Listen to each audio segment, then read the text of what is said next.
The advice and opinions expressed by the host of Autism Live and her guests are meant solely as suggestion and should not be in any way construed as child-specific advice. The Center for Autism and Related Disorders advises working with a board-certified behavior analyst who has experience with autism before starting any intensive behavioral intervention. Any choices you make in determining your child's treatment are completely at your own discretion.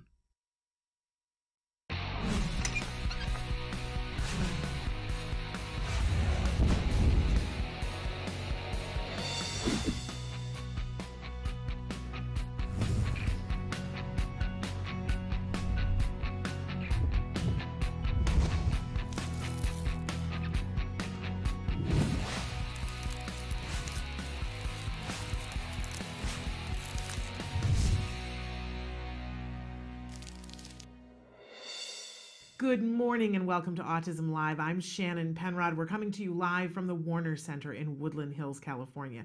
This is the home for Autism Live. It is also the home for the Center for Autism and Related Disorders. We're thrilled to be here with you on this Wednesday morning. We've got a lot to cover today. It's going to be a very exciting show. We're starting out on this Wednesday with our fabulous Dr. Doreen Granpeesheh for Ask Dr. Doreen. She's going to be taking your questions in just a few moments. Then a little bit later on in the show, it'll be time for Let's Talk Autism with Shannon and Nancy. Nancy Allspaw Jackson will be joining me. And we've got a couple of wonderful guests. One who is a mom, an autism mom, who has written a book that is very interesting. Everything you ever wanted to know about catacorns will be solved on this show. If you've never heard of what a catacorn is, you're going to want to stay tuned to find out what that is. And then we also have a guest from Cognition. This is new software that you may have seen featured with Carly Fleischman, and potential help for individuals who are on the autism spectrum to be able to communicate their thoughts and concerns and have a way of doing that easily. So we'll be talking with Cognition. That's a little bit later on, plus which a whole lot of in the news, more and more in the news.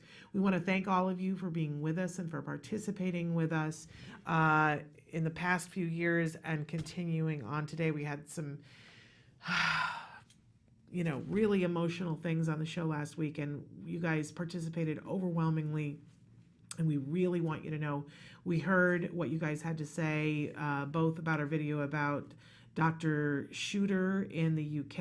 I had to take my earrings off. It got so bad I had to take my earrings off. And then your thoughts and concerns and feelings about the devastating shooting in Florida.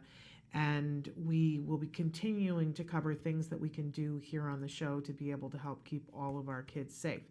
But want to remind you that the show is interactive and we do love hearing from you. Samantha's going to show you some of the different ways that you can communicate with us so that you can have your thoughts, feelings, concerns, and questions heard and potentially answered. While she's showing those to you, I do want to remind you that our homepage is autism-live.com. When you go there, it shows a computer screen. If you'll click on the triangle that's on the computer screen, that starts either the live show or the most recently recorded live show playing. And if you look to the side of that, there is a series of white boxes. If you put your cursor in the one that says your questions, you can type and hit enter, and literally that's all it takes. You don't have to log in. There's no username. There's no password. There is no even suggestion of asking for a credit card. It's all free. It's all anonymous. We do like it when you give us as much information as possible, including the closest major city, not your street address, but just to give us an idea of where you are in the world so we know what resources might be available to you there. All right, my friends, it is time for Ask Dr. Doreen. Dr. Doreen Granpeesheh is the Dr. Doreen is an expert in autism. Doreen Granpeesheh. Dr. Granpeesheh. Dr. Doreen Granpeesheh. Dr. Doreen Granpeesheh is a visionary in the field of autism. Now you can ask her questions on Ask Dr. Doreen. Good morning and welcome to Autism Live and to Ask Dr. Doreen. We have Dr. Doreen Granpeesheh here with us in the studio. Thank you for being here. I'm so thrilled that you're here and that we have an opportunity to meet. Well, I want to remind everybody, and especially those people who are new to the show, that Dr. Granpeesheh is a true expert in the field of autism. She's been working in this field for 39 3/4 of a year. Is that 40 what years. This is the 40th year. Wow. Yeah. I mean, just amazing. And during that time, she's worked with individuals all over the spectrum of all ages and abilities and met a fair amount of autism parents. I would argue that you've met more autism parents than probably anybody else on the planet. I'm trying to catch up to you, but I don't think that I don't think I can get there. I don't think I have enough time left to catch up. A lot of parents. And I just want to take a moment to say that one of the many things that I appreciate about Dr. Grant-Pichet is her ability to perspective take, and that she sees things from everybody's point of view. And that's so helpful to us in the autism community, that she looks at it from the point of view of the person who's on the spectrum in a very caring and specific way, and sees all of those individuals as individuals and as a whole person. Thank you. So often we meet people who go, well, it's a diagnosis, and they miss the person, and you really don't. But also, she sees it from the perspective of the parents and what that is like. More than any other person I have met, you are so caring about taking care of the parents and their journey, because this is a journey. And then I can tell you that she also is looking at it from the perspective of the people who are trying to help. Yeah. The therapists and the people who design the programs and the teachers, and it's a really impressive thing that you do. Thank you very much. Well, I try. I mean, I'm very passionate about the parents, because that is the thing that kind of caught me at first and really got me into this field. And and I still remain very passionate about the journey the parents go through. And I think our role as clinicians is to try to make that journey as easy as possible, which therefore makes me very passionate about the quality of therapy. Yeah. But I have to say that, when we use the word easy, it's a tricky word, right? Because I want to say to parents, as a parent, there's nothing easy about this. No. As I got a tear. Not at all. There is nothing easy about Not this. at all. And I think that on the one hand, I see where you guys try to make it easier for us, but part of having our kids make progress is going to be difficult. No question about it. Yeah, because we got to let go of this idea that I think a lot of us think, we want to show up and you're going to have a magic pill and I don't have to have any emotions about it, and my child will have no emotions about it, and it will be easy peasy. That's not how it works. No, it isn't how it works. It is very emotionally draining, because all of us, I think, naturally, we are our nature is to kind of protect and take care and spoil and watch over and spoil, and that's Are you what looking we at do. me while you're saying this? No, I'm projecting. Let me tell you, I'm projecting. No, I own that. But I mean, that's how we are, right? Yeah. We're like, and most of us are that way, and it becomes very, very hard, because ABA is all about modifying the child's behavior by rewarding things that are good and not rewarding things that we don't want, and that's what's very hard. Yeah. So something as simple as the first premise of ABA, I guess, and very, very simple to tell a parent, is don't give the child anything he asks for if he's tantruming. Let's say that's just an example, right? Yeah. Don't give anything that the child requests if they're crying or tantruming when they request it. And that sounds like a really easy thing to do, but it's a very emotionally draining thing to do for us as parents. So I get it. It's a very hard thing. And even more than the emotional aspect of it, Shannon, it's also just a lot of hard work. Oh my gosh. Getting therapists scheduled and having them come in and out, and working yourself with the child, and just always, it's like you can't rest for that entire period of time until your child is as functional as possible and doing great, and it's a lot of work. It's hard. There's no two ways about it. I always say, I'm going to be honest with you. I'm not going to candy coat it, sugar coat it. It's hard. It's worth it. Definitely that's worth the it. thing. It's worth it. But I don't want to make it sound like it's easy. Yeah. But since we were talking about giving in, I want to go to a question on page 2. Okay. It says, "Good morning. Our therapist suggested using planned ignoring." Can I say too? I forgot to give the disclaimer that no expert, even an expert of Dr. Grampiche's caliber, cannot give individual specific advice. So what we're going to do, I'm going to read her questions that have come from you guys, and she's going to give us information which then you take to help you to make decisions about what to do. But it would be a disservice to any person on the spectrum if we made it sound as if she could give individual specific advice Absolutely. in this format. So there's the disclaimer. So good morning. Our therapist suggested using planned ignoring for our son's attention-seeking disruption, which is banging on walls and tables.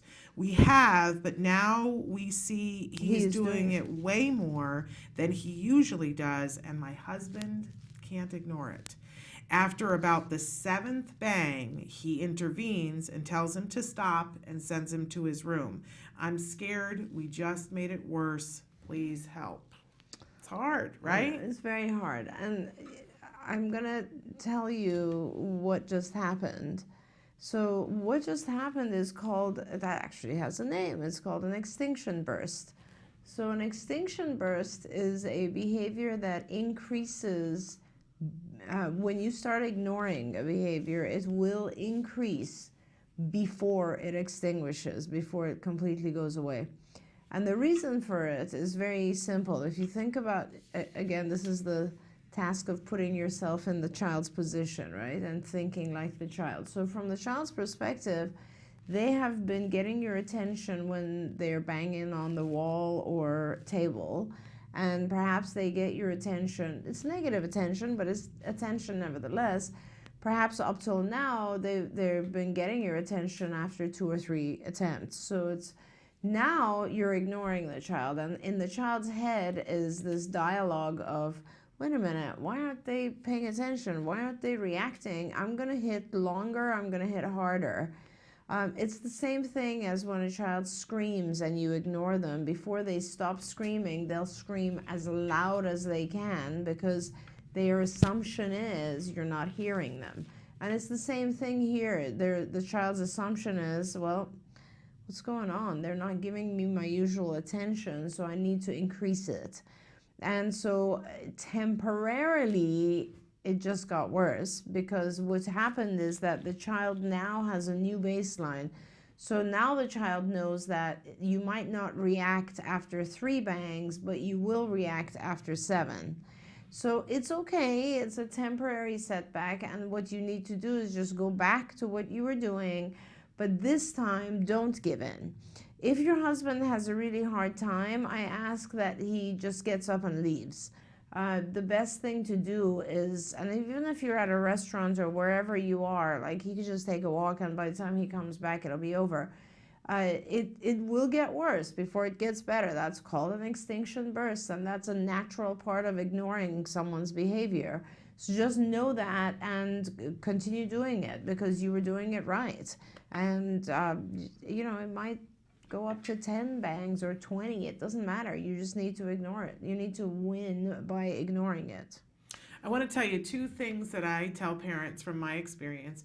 The story that I always tell about when I understood extinction burst, because we think of it as just being the children. Oh, it's this strange, odd thing that just children do. No, not apparently, at all. we do it too. Everybody does. And my perfect example is, for some reason, I don't know why, but the bathroom in our master bathroom, the light does not, sometimes it works and sometimes it doesn't. And we moved into this house, and, you know, usually it works. So you go over and you turn the light switch on and light comes on, woohoo, right? We don't even think about it. It's just like a part of our lives that we do that. But then it blew out at one point, and ever since then it's been tricky. But I came into the bathroom, you know, and I'm an adult, and I understand how light switches work. I turned on the light switch and the light did not come on. So I didn't just walk away and go, I guess it's not going to work. I stood there for a solid 3 minutes flicking the light switch on and off, convinced that I was going to get my result. And I went, look at that. That's an extinction burst right there, because I'm used to flicking the light. Light comes on. It didn't do it. So instead of walking away, I stood there and flicked it, I mean, like good solid 3 minutes, had myself a little extinction burst. And then I gave up and left and went away. So just know that you and I do that all the time. We do things like that. That's just one example. But one of the things that I learned a long time ago from great therapists is that when we have anxiety about things, that we can have a replacement behavior too. Oh, of course. So if we have something else to think or do, it's easier to do the things that we have to do.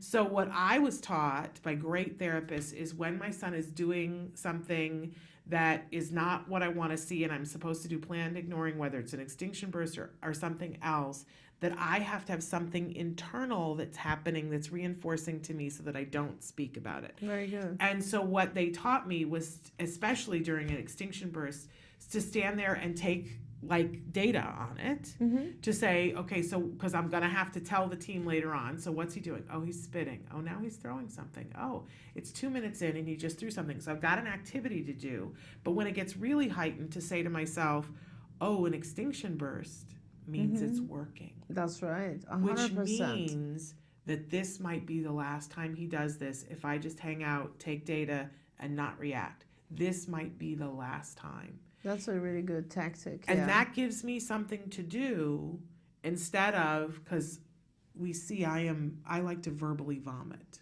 Absolutely. And the extinction bursts are the toughest thing. I mean, oh my gosh, I remember when my third child, I was like, this is what you experience when you ignore a child crying at night when you're trying to teach them to sleep. Yeah. And they will have an extinction burst because they're screaming as loud as they possibly can because they want you to do the same thing you did before and you're not anymore. So, it's very, very tough for a parent to sit through an extinction burst of a child screaming, hitting their head and all that sort of stuff. And these are very good tactics, and it is absolutely true that the extinction burst is a sign that things are improving and that it is coming to an end. Let's put it that way. Another way to look at it is that you don't want to fall victim to an extinction burst. There are whole businesses that are gambling. The entire field of gambling is built on the premise that we will all have extinction bursts because you don't always win, right? So you keep trying to win. And that, so you don't want to be the person that gives in. You just want to be the person that wins this process. And what you have to do, like Shannon said, keep yourself busy, keep your mind busy, count. Don't be embarrassed. Analyze the fact that part of the reason we give in, it's not that, I mean, I can understand that also banging head on wall, or it's not even banging head, it's banging on walls and tables. So it's probably just an embarrassment factor. I'm guessing that it happens in public and it's sort of like, what do I do with this and so on. And I think you just need to realize that it doesn't matter. Like, let it go up to 20, let it go up to 30. You can handle 30 bangs, it's no big deal. Start with that, and then 7 will seem like nothing. You know what I mean? And just ask yourself, how many bangs can I actually handle? Yeah. We've got parents writing in on Facebook. Raina has written in and said, I'm working really hard on controlling my anger and being patient. Being an autism mom of 2 on the spectrum is life-changing and draining me out. How do you keep yourself sane with no respite and no family around? And Buena has written in and said, Raina, I'm right there with you. I have a very energetically loud 6-year-old on the spectrum. He seeks sensory, stomping his feet, pulling my hair, and a new thing he's picked up is he tries to touch between my thighs. Why? Yeah. So you guys, I'll go to the first thing. There's 2 things I want to say, which is really important. First of all, I mean, let's start with just the answer to the last question. The things that he's doing are probably because that's how he gets your reaction. And he's figured out that that's how he will get a reaction. And a lot of times our kids are just trying to get attention. They're just trying to get a reaction. It's entertaining. It's, that's what typically kids will do. They want to get attention. So you have to block those types of behaviors and walk away. A lot of times it's hard to walk away because obviously we're afraid of what the child might do and all that sort of stuff, which brings me to the bigger issue is that this is not something simple. I'm a behaviorist and I'm a licensed psychologist, and I've been doing this longer than anyone. As Shannon said, I've been working with individuals on the spectrum for over 40 years. It is not something I would do alone. This is where you really need a village. This is that case. You need help and you need support from other people. Even if it's just something as very simple as when you're sitting and waiting and the child is banging their head or crying or whatever it is, and being able to tolerate that. Talking to another person during that time is so incredibly helpful, to be able to just say, oh yeah, so like, what did you do today? Like literally, it is not only good for the child to see that you're doing something else and they're not going to get your attention, but it's mentally helpful to you to be able to have someone else's support during those times. But in general, like people don't realize, this is why I get very, very passionate about our parents and parenting through this process. In general, parents are not getting any sleep. I mean, you're just like running on 2-3 hours of sleep because the kids are awake, and nobody realizes that. It's not something that any one person can handle. So please don't try to fight that battle. It's not a winning battle. You need to have a few people who can assist you, help you, so that you can sleep, so that you can take time off from it, so that you can not be angry. So that when you are with your child, you have a heightened level of patience, because all of that is necessary. Otherwise, honestly, you can't survive. So before you do anything else, just try to get some help. And that can come in the way of family members who are willing to just tolerate for an hour or 2 hours so you can take a bath or relax or rest. Neighbors. I have a lot of stories about families who are very successful because they have the entire neighborhood pitch in and try to help. Make it, so you try to get some friends involved, try to get people involved who could just give you a little bit of support, because that's really what you need, is just a little bit of support. I don't know how you would possibly be kind of making your way through it alone. Yeah. And we're getting ready in March to do a big show about IHSS because we've had a lot of questions on the show about it. We're bringing an expert in to talk about that. But that's in-home health support services. And aside from if you have insurance for ABA, aside from if you're in a state like California where there's regional center and you can get respite through that, if you're in the United States, my understanding, and again, we're going to have an expert in to talk about it, is that you can, there are certain criteria, but if you've got a child with autism and, you've got some issues, and clearly almost everybody does, you should qualify for services, and you can get respite through there. You can choose the provider, so you don't have to just get a stranger, because a lot of people have concern about that. And there are additional tag-on services that can be really helpful, such as being able to pay for you or someone else to take the child to medical appointments, which includes ABA therapy, because if you're taking them, it's time away from work or it's wear and tear on your car. So you can get paid to take your child, or if you can't do it because you're at work, they can pay somebody else to do it. So if you're in the United States, there are services. It takes a while to track things down, but that's just one thing that you can look at for respite. If you're not in the United States, either of the two ladies who just wrote, please write in and tell us what country you're in, and I'll do some research and figure out if there is another way. We have seen parents be so creative. I don't know how when they're underslept. Right. We have seen them, one parent that I can think of that got her church to help out, a parent who was in a college town and got a local sorority.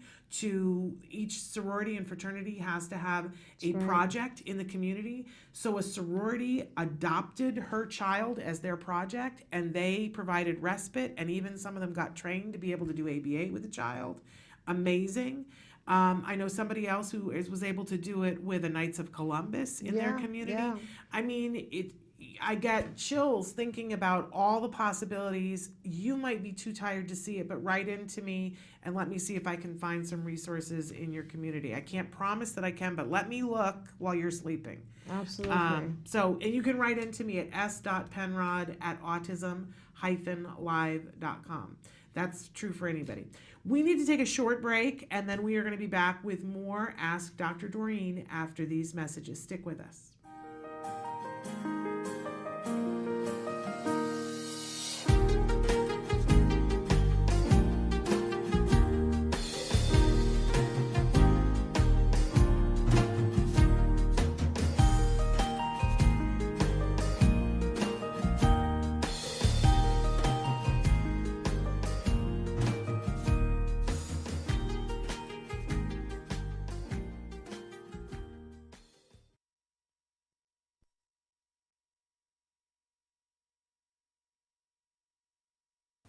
Love is a battlefield. Autism and PTSD for parents. It's a thing. I'm here to tell you it's survivable. What you need to do is remember, this is not for the faint of heart. There's actually a study that was done on mothers of children with autism, and it said, oh, this is very similar to PTSD among soldiers. And we're like, we needed a study for that. We already knew this.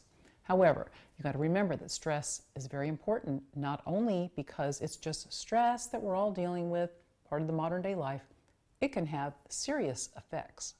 Not only does it affect your child, your spouse, other members of your family, it also affects your health. The stress is linked to immune system conditions, which can be creating conditions like risk for cancer, heart attack, stroke, anxiety, social isolation, which also depresses your immune system further, and even, girls, listen to this, hair loss. How do we handle this kind of chronic battlefield condition? Well, we have to do what generals do. We get the troops together, we demand support, we push for what we need. So when you go into your meeting with the schools, be sure and you have people with you, because it can be very difficult if you don't have someone with you to help you. Get letters from the doctors, get your evaluations, do what you need to do to get what you can for your child, because that ends up making your stress less. Over the years, as you deal with this kind of stress, remember, it can be your friend because it can tell you things need to change. It can also be your enemy because it can create a lot of bad conditions. The moral of the story is, don't be too strong for too long. Welcome back to Autism Live and to Ask Dr. Doreen. I just had an emotional moment because I saw that we had somebody write in who's one of my favorite people. Karen on Facebook said, hey, it's Karen from Oswego and in a good place. Want other parents to know that there are good places in life when facing autism. It's not all bad. It's tough, it's work, but there are good points. I don't know if you remember, but a million years ago when I had a radio show called Everyday Autism Miracles, and the first ever episode, I was so nervous and paced because who was my first guest going to be? Dr. Doreen Granpichet, right? Because how am I going to start a radio show and not have her on the first ever show, right? But my whole thing, one of the things that I like to do when facing something that makes me nervous, I think, what's the best case scenario and what's the worst case scenario? Because it's going to be somewhere in between, right? It's not going to be the worst. It's not, and it's not going to be the best. It's going to be somewhere in between.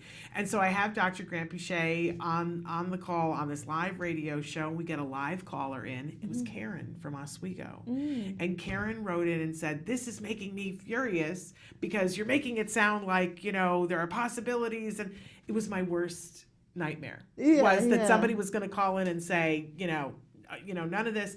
But it actually ended up being okay. It was not only okay. Karen and I have been friends for all this time. Amazing. Because I went to college in Oswego, and I went back and taught college in Oswego for 3 years. So I had occasion to go back to Oswego, met with Karen and their whole the Oswego Autism Alliance, and had a wonderful. I mean, we're like sisters in my mind. Karen's probably like, no, we're not. But in my mind, Karen and I are sisters, and we've known each other all this time. And I know that Karen faces a lot of challenges, but I love that she's in a good place right now and sharing it with other people. And Karen's like a touchstone for me. That Awesome. Yes, I'm yes. literally there from the very beginning with both of us. Yes, yes. Because that's I the do first remember time I that. ever spoke to you. I do remember that. It was funny because I was actually coming off of an interview that I was doing at Chapman University. And I remember like quickly running to my car and doing the interview with you in my car. I fully remember that. Wow. Yeah. Well, and now we're all connected because our fabulous Samantha is a Chapman graduate. Yeah, So, that's so there we sweet. go. Okay, and then we have a couple more people writing in on Facebook. My son is almost 3 and has a hard time sitting down in a chair. How can I get him to sit?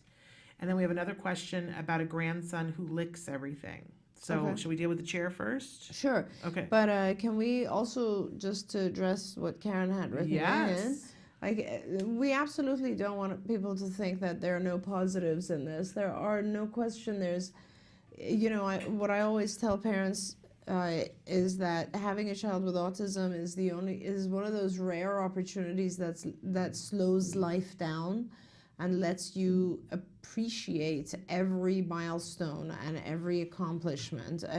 Most of the time, and I've tried very much. I'm a very, very engaged and active mom in the life of my own children. But having said that, still, I look back and I'm like, oh dear Lord, how is my youngest just about to finish high school? And how did that even happen? And so life is very, very fast. And I think with our kids on the spectrum, we really do learn, because it takes a little bit harder work and a little bit more effort to make things happen. We really do appreciate every little thing. I know that because a lot of the moms come and tell me, like, this was the first Christmas he joined us, or this was the first time he said, I love you, or this is the first time he's actually able to tell me what's going on in school, or make a wish, or tell me when he's in pain, or like little things that we take for granted. Or he told a lie. And we do the right? happy dance when they tell the Absolutely. first lie, right? And our friends with neurotypical kids look at us like, what are you doing? I'm like, Yeah. I'm celebrating that. you know? Exactly. So, there's a lot of good stuff to be said about this experience. And also, the other side of it is just the people, the human beings that our kids are. Like, I really want to talk about that for a minute. When I go to a center, I was at a center last night, and I just love our kids. They are the best of the best. Like, I cannot even express how wonderful they are, because they don't have a lot of the stuff in typically developing kids that, I don't want to label it good or bad, but like not having certain characteristics allows you to be very genuine. So for instance, our kids don't really get embarrassed by certain things. So like a typical child of, let's say, age 6 or 7 would be very shy, perhaps talking to strangers or people they don't know very well. Our kids, on the other hand, are kind of like, hi, who are you? What's your name? I'm so, and they're just so like, just raw awesomeness. Like they're just so pure love and just connection and humanity. And I don't know how to explain it. There's nothing, they don't hide anything, and it's beautiful. And it is more beautiful even as they age, because even our children who like finish everything and they're like out there on their own and so on, some of the stuff they never learn, Shannon, is being bad. Yeah, being mean.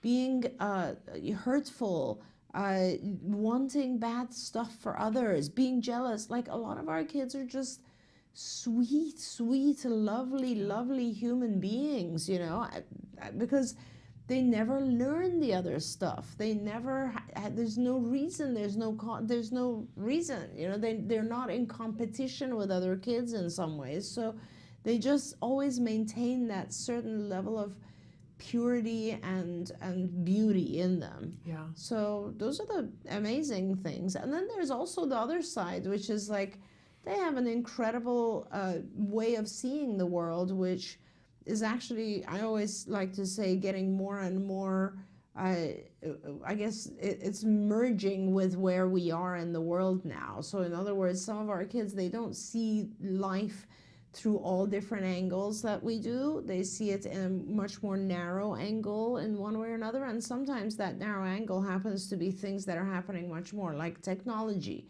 A lot of our kids have incredible abilities in the area of technology, or memory. A lot of our kids have an incredible visual memory, or various things that are now like spreading, and actually I feel, are learning to be more a part of their world and their lives, and the two worlds are merging in some ways. So I feel like individuals who have a different way of thinking are the reason society moves forward to begin with. If we all thought the same, we'd never really accomplish anything new. Amen. So, those are all of the amazing things about autism, and I want to be clear that I very much value those things as well. And it is hard when they're little and they're learning to fit into society. But, to some extent, we want them to fit in, and to some extent, we want them to have their unique differences as well. Absolutely. And look, there are people who are going to get it, and there are people who are not going to get it. And I think that's been one of the hardest things for me as a mom on this journey, is that I had an expectation that all of the people who loved me and cared about me were going to be people who welcomed people of different abilities into their lives. And it's always disappointing when you have the moment when you see somebody who doesn't. Right. And it happens. But, first of all, I have seen people change. Yes. I have seen people get it. Because when somebody that they care about then has that, then they automatically get it. Absolutely. And it's painful for them, but they get it in that moment. But also to realize that, I get to choose who I want to spend time with. Absolutely. And the friends that I have made on this journey of people who get it, people like Karen who get it. I mean, like, I wouldn't trade that for anything under the sun. Absolutely. Absolutely. And to be in the company of a group of people, I remember when Eustacia Cutler, who's Temple Grandin's mother, said to me, she said, one of the gifts of being an autism mom is that you find a tribe. And that we all need that in life. And I went, that's it. I found my tribe. That's so and true. we are so different, and we may not even agree on everything, but it doesn't matter. If Karen said to me, I have to go into this knife fight, I would be like, Karen, I got your back. Yeah. I'd be there with you. Yeah. And there would be no questions asked about it, right? I'm just imagining knife fight. Right? At best, middle-aged moms, but Karen, I got you 6, Karen. If there's any moms in the world who would actually do a knife fight, it would be autism moms. Let me tell you. For well, sure. we say that because we think a lot of things in our minds loom as knife fights, but. So funny. Yeah. Sorry. So now we can go back. We had our first little gift that we did last week, which was me taking off my earrings to yell about this doctor. Oh, okay. And it said, when an autism mom gets mad, we take off the earrings. So it's a funny thing. I should have had a knife on the table too, but that might have been perceived as being violent, and I'm not. Just take the earrings off. Okay, so my son is almost 3 and has a hard time sitting down in a chair. How can I get him to sit? Man, I remember those days. I remember looking at the videos of DTT and going, well, if I could get him to sit in the chair, people, how do you get him to sit in the chair? But they did. Yeah. So the concept is just really basic. It goes back to the idea of reinforcement, right? Every behavior will occur if it has adequate reinforcement in place. So everything, like there are people who climb mountains because it's reinforcing enough to them. It's not to me, but hey, or me. But realistically, we have our own reinforcers, right? For me, maybe a reinforcer would be, if someone gave me a guarantee that my children would be healthy until the age of 100, I would climb Everest for that. I would. So basically, everybody has their own reinforcers. So you have to identify what your child's major reinforcers are, and hopefully you can do something that is like, let's say, a short-term visual reinforcer. Like most of our kids enjoy either watching TV or a computer, right? That would be or an iPad or a game or something like that. So what you do is you just get a chair. You actually start with the child having to sit on the chair for, let's say, 2 seconds on a timer. And you just show this child, like, whatever it is. Like, let's say, I don't know what the child's baseline is. I don't want to say 2 seconds because it's entirely possible the child's able to sit right now 10 seconds. So Right. what is your child's baseline? What is the amount of time he or she can actually sit? Start there. So when the child sits down for that period of time, let's say 10 seconds, you then will give them a reinforcer. So let's say an iPad or something that they like. Do you give it while they're sitting No, or while after they're they're done sitting? Okay. While they're sitting, because Okay. you want to also condition the whole act of sitting to a positive thing, right? Okay. And then you just gradually increase it. Okay. So tomorrow you'll do 15 seconds and then give them a reinforcer. Then the next day you'll do 25 seconds and you will gradually increase the duration of time.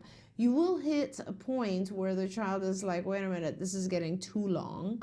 And you just need to be very wary of that, because sometimes we have expectations of our kids that are unrealistic. So what is an appropriate period of time? And I would look at other peers perhaps, and that's very helpful to identify what is an appropriate period of time for our children to sit. Now you have your child sitting, at the end of which they are given an iPad for a period of time, okay? So let's say the period of time that they receive their reinforcer is, I don't know, 10 minutes, right? So in the beginning, you're starting out with a very high amount of reinforcer, low demand. This is always the case. Low demand, high reinforcer. And over the course of time, your job is to increase the demand and reduce the reinforcer. Why? Because reducing the reinforcer just gets you to what real life is like. And increasing the demand gets you to what real life is like.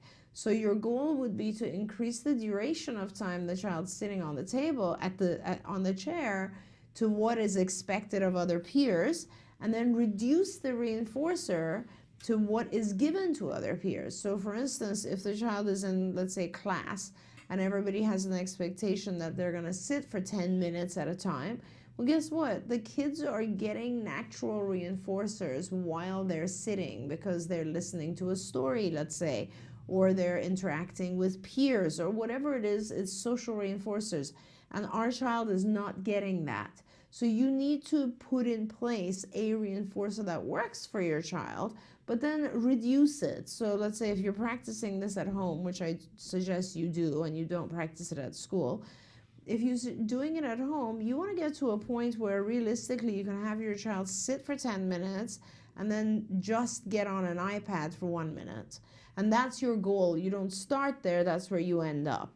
And then once you're at that point, you want to vary your reinforcers, right? So occasionally the child, you won't every single time give an iPad. You'll give other reinforcers that are also reinforcing for the child. You just have to have a list of them always available to you. In fact, anything you want to teach, you should always have a list of things that are going to be effective reinforcers. If you don't have at least 2 or 3 things, you're not going to be you're just not going to be able to change behavior. Behavior change depends on reinforcers. And keep in mind, reinforcers are not always tangible objects. Sometimes they are activities, sometimes they are the ability to stop doing something. So escape is a reinforcer. So that's a little too complicated. We won't get into that. But, you know, if you want to watch video of this being done with a child, they do this Absolutely. with Jack Riley on The A Word. The A Word is a series that there's like 54 episodes, and if you go to our YouTube page, it's one of the playlists. And fairly early on, I don't know which episode, it might be episode 6, they are getting him, before they're going to do ABA seated with him, they get him first to come Yeah. when they call him, and then to sit down on the chair, and they give him reinforcers for it. Right. And your child is almost 3. I just want to tell you, send you a hug, that, you know, my son started ABA therapy right after his 3rd birthday, and the thought of being able to get him to sit in a chair, I was like, my goodness, if that could ever happen, Yeah. like, let's throw That's a party amazing. for 100 people. And I just want you to know it happened, and we celebrated it and moved on to the 3 million other things that he eventually did. So just know like a lot of things, it will happen. And follow the steps. Right, and I apologize for interrupting you, Shannon, No. but I interpreted the question as wanting to extend the duration of time sitting. But realistically, if you just want the child to sit, you prompt the child. You simply put a child you put a seat behind the child, prompt the child to sit, immediately pop a reinforcer, which should probably initially be some sort of food reinforcer, because it's very short term and fast, like a tiny, tiny morsel of a cookie or something that your child chip or whatever they like, and then you let them up. So it's but extending the sitting period, you want to have a timer that extends the duration of time. And something as simple as sitting does seem very, very hard, but it isn't really. It's the first. It's funny that you said that, because back in the day we would teach sitting and standing before coming. Oh, Yeah. really? Yes, at UCLA we would teach it in that order. And I don't think it really matters. You could go one way or another coming. You need two people. Sitting and standing is a very easy thing. You just physically prompt it and reinforce the child. But basically, don't think that these things are not possible. They're very easy to teach. Yeah. And yeah, as Shannon said, IBT has all of this stuff on video, Institute for Behavior Training. There you go. And then, of course, Skills has all of the instructional guidelines for whoever is working with your if child. you need the curriculum, Skills for Autism, FOR autism.com. Phone number is 877-975-4559. Tell them Shannon sent you. You'll get a discount. Okay, I want to move on. Another question that came in on Facebook. My grandson licks everything. Why does he do this, and how can I help him not to do it? He's 5, and in kindergarten he is diagnosed with autism and in general ed classes. Mm-hmm. So there could be a lot of different reasons for why he's licking objects, and I don't want to be just a behavior. As a behaviorist, I would say you need to actually look and see several different things. So take some data and then come back to us so we can help you with this. The data that you're looking for is, when exactly does he do this? So what is happening before he licks? And then what is happening right after he licks? And this is very important, and I'll tell you why. Because it could be that he is licking in order to get attention. It could be that he is licking in order to get out of a particular activity.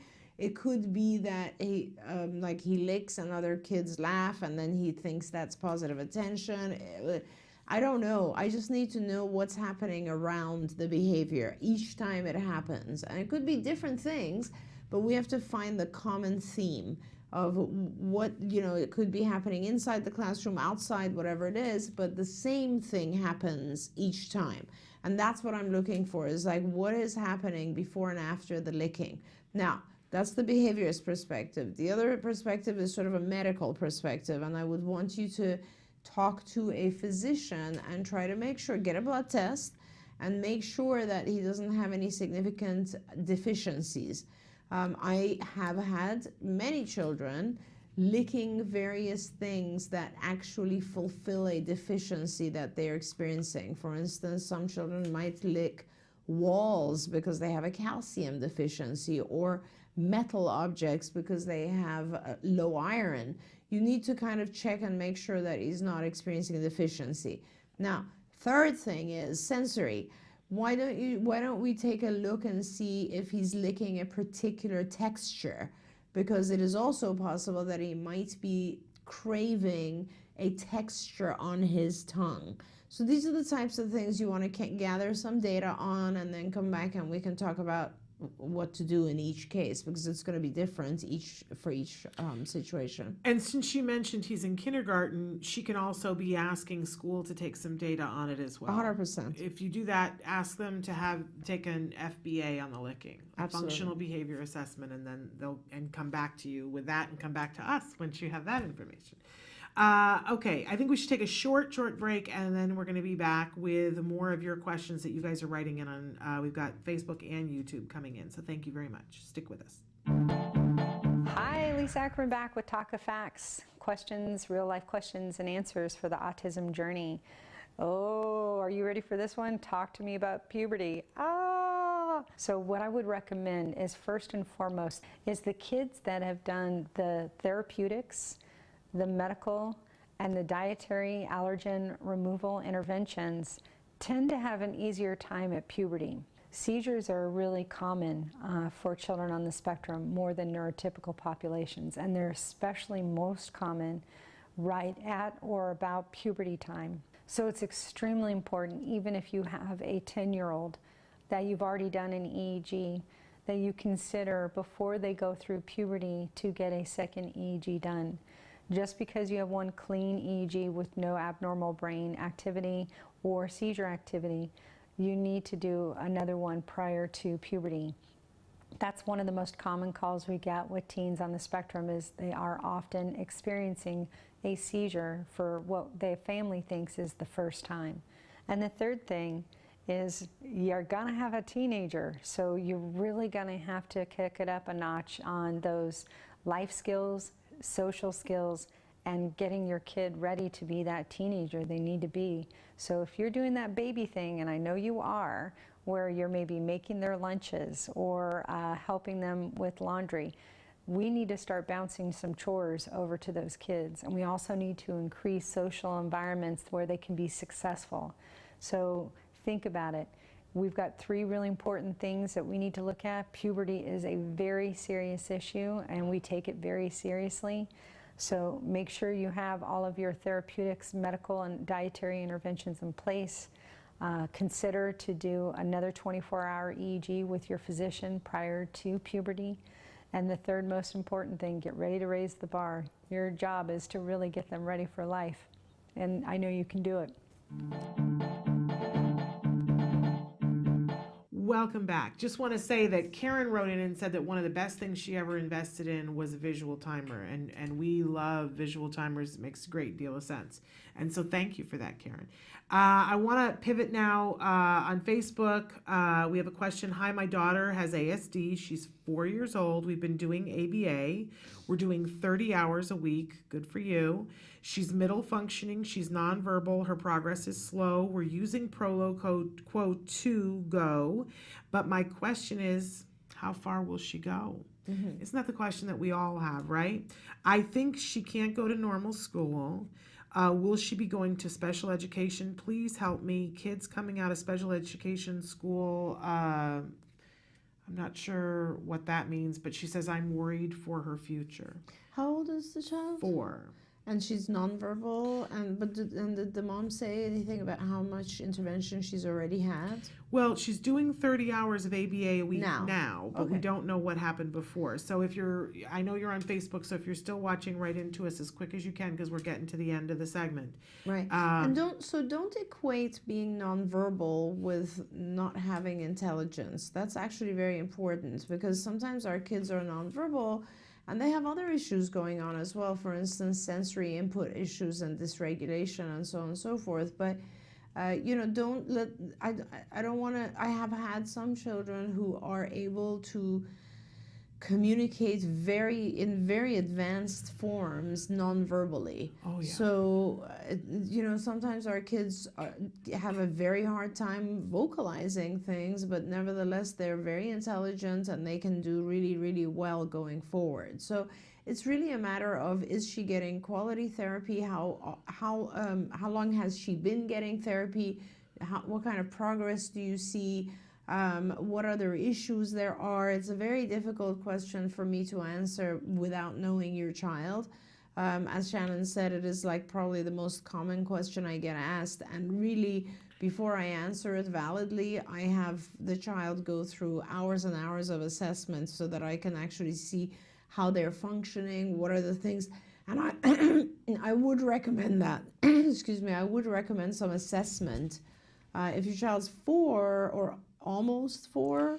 She said 4. 4, yeah. So your school district usually does some assessments every 3 years. I don't know if you're getting any kind of services from your school district, but insurance will cover assessment as well. You need to do some assessment evaluation to identify kind of where your child is and what their needs are. So that's where I would start, because outside of that, everybody can just give you an opinion, and that's not going to be good enough. Yeah.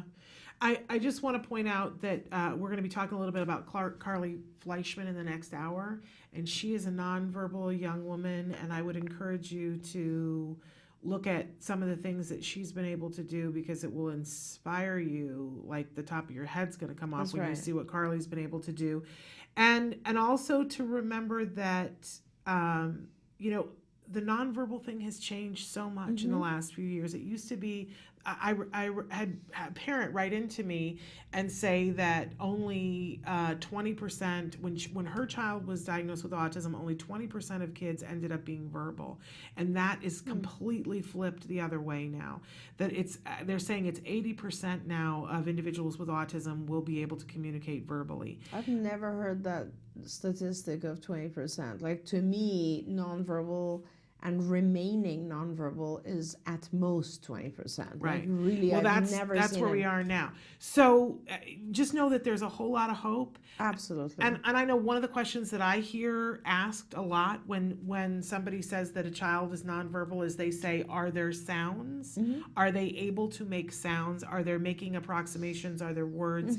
And that doesn't can be even built matter. upon. And it doesn't even matter, because to me, sign language is communication. Absolutely. An OG device is communication, you know, so there's a lot of other ways of communicating, and I think it's really important to note that, especially today. Yeah. I mean, especially with there's so many- technology. And we're going to exactly. have a technology in the next hour that's talking exactly about this kind of thing. So I want to say to you that I remember saying to people, how far are we going to get? And wanting and needing to know that. I think that's typical and normal for every parent to do that. But also don't limit yourself to whatever you hear back. Because we have seen it time and time again that anything is possible, that it really depends on the individual and the amount of support that they're given, that, you know, anything could happen. So don't limit yourself to that. Really quickly, because we're just about out of time, Liz has written in and said on YouTube, my 7.5-year-old and his repetitive jumping behaviors have gotten worse. It was okay with me since it wasn't a bother, but now he will stop eating or activities to jump, even spills things by accident. So there are certain behaviors where you just simply need to block them and replace them. So assuming, and we haven't done an FBA, so we're not quite sure what the function of the behavior is, that would be very important. You'd want to find out why he likes to jump. It might be a physical experience, or it might be a visual experience. Whatever, or it might just be avoidance of some other activity. Like, you really need to have someone come in and identify the function of this jumping behavior. And so assuming that it's like, let's say, avoidance of another behavior, you need to make sure that he doesn't get to jump until the other activity is completed, so that he doesn't get to avoid the other activities. That's really important. If it's a visual type of self-stimulation, like sensation that he's receiving, then you can allow the jumping as a reward for some other thing.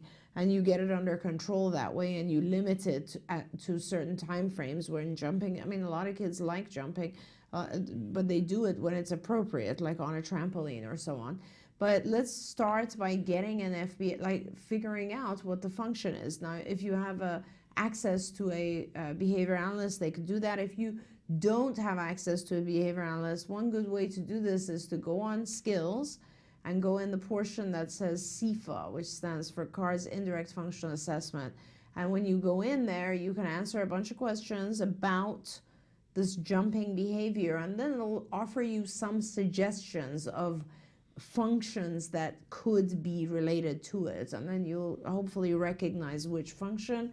And then the CFA actually tells you, it connects to what's called a behavior intervention plan builder, and it'll give you suggestions on how to treat the behavior.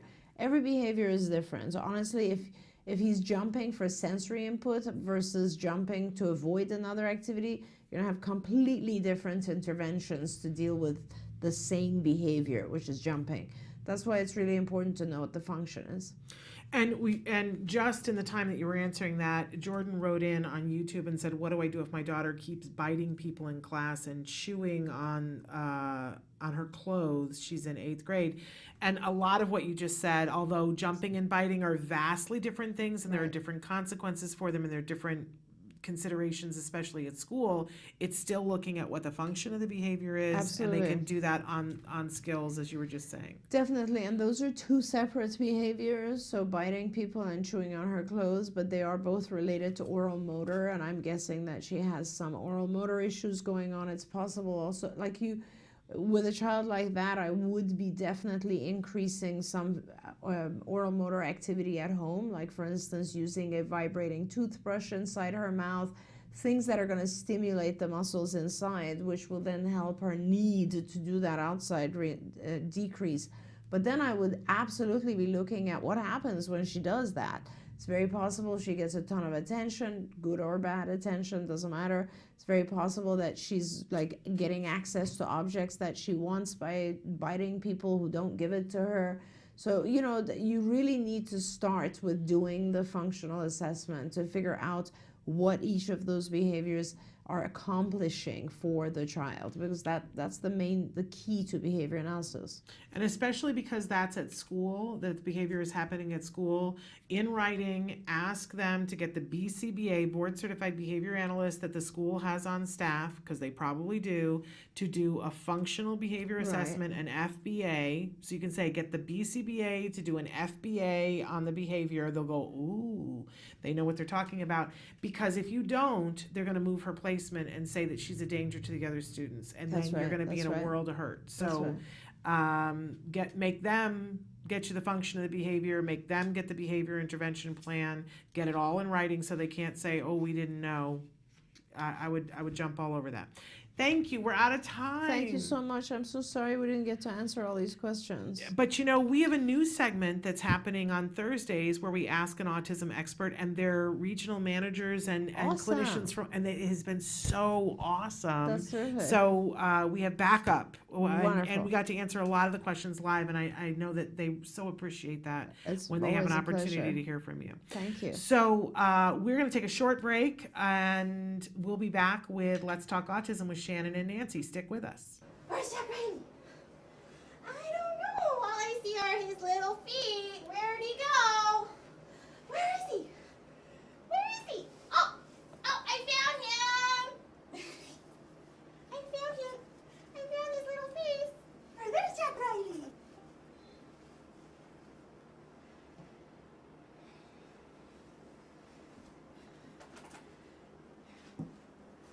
So this is visual stimming. So there's basically no particular function for it. It's just automatic to him. Hey, let's go find something better to play. Do you want to play with Legos? Say open. Ben, yeah. Open. So we just redirect it so that it doesn't become just a habit later. Okay, let's do some talking. Say ba. Good job. Say ga. Good job. There you go, buddy. We're moving along programs quite quickly, more than we anticipated. This is the Acotics program we started with him. Say ba. Say pa. Say say go. Good job. Say ya ya. Say ya ya. Try again. Say ya ya. That's close. Say ya ya. Say ya. Almost, buddy. To get him to begin talking, he needed to start with the basics. Every step is broken down to make the end goal manageable. The first step is making simple sounds. The idea is that once he has the sounds, he will be able to mix them together to enunciate words. Words give power. They are used to label, acquire, inquire. The end goal is to have these words come together to create sentences, to create conversation. Say what he wants, what he thinks, what he feels. Say ya ya. Say it louder, okay? Say ya ya. And then you get your Lego. Say ya ya. Nope. Say ya ya. Yeah, there you go. That's close, honey. Say e.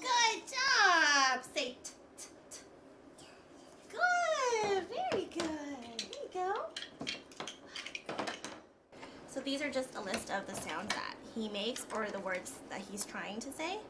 Can you say basketball? And even his ball is better now. It used to be ga consistently. He says ba. He said ball today, yeah. Spaghetti. One version of it. Yes, you like spaghetti. What's that? It's the moon. Yeah, that's the moon. That's right. And his spontaneous language has increased just 1 week of therapy. Hey, Jack Riley. Come here. Come look at my book. Or you want to look at my guitar? You look at my guitar? It's right here. You want it. Look. Tar. Good job. Hip hop. Hip hop.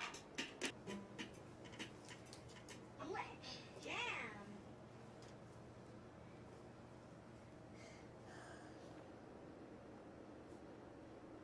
What's up, buddy? What should we play now? See you soon. See you soon. Bye-bye. Bye-bye.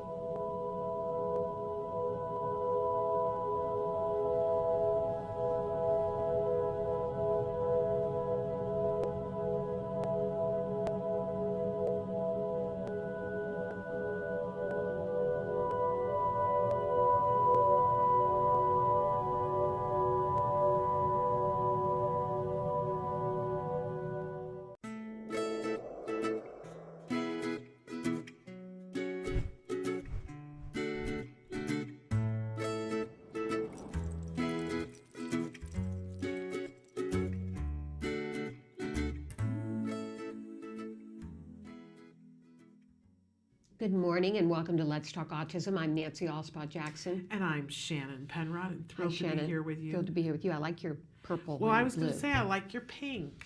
Okay. We're very like I feel more fall, but you're spring. Okay, I think you look more spring.